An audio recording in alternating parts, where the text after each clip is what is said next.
We see a lot of women where they take supplements but feel exhausted. My iron is always low, my B12 is always low. When we look deeper, there's a pattern we see repeatedly, particularly in women. I'm Dr. Siva. Today we are going to talk about stomach acid and the nutrients. Stomach acid isn't just for digestion.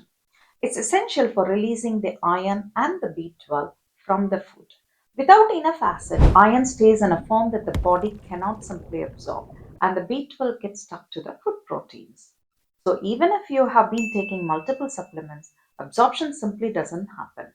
That's when we look at multiple different things, the history with other medications, are there any gut symptoms, and other blood tests. One of it is alkaline phosphatase.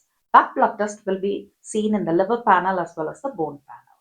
When ALP is low, alkaline phosphatase is low, it often points to low zinc, and zinc is very crucial for stomach acid production. So, low zinc, low stomach acid, and poor iron and B12 absorption is a pattern. This is often one of the most common hidden patterns behind stubborn low ferritin and fatigue in women. One other factor is PPI use. PPI means proton pump inhibitors, medications like omeprazole, lansoprazole, esomeprazole. These are very good medications for reflux, esophagitis, gastritis.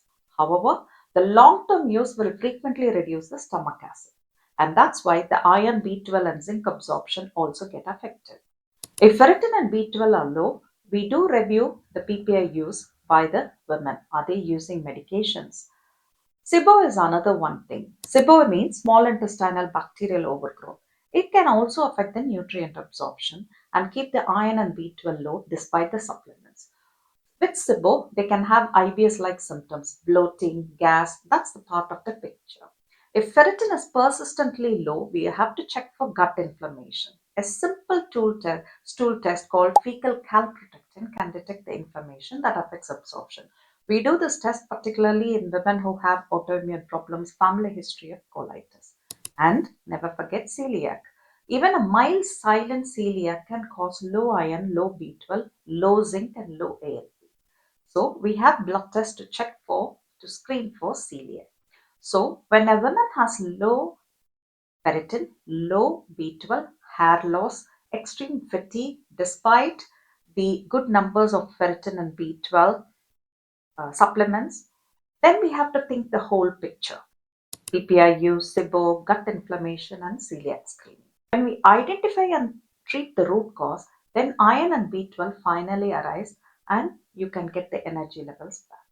Have you discussed about iron and B12 with your doctor? If yes, comment what your levels are. Stay tuned for evidence based medical information.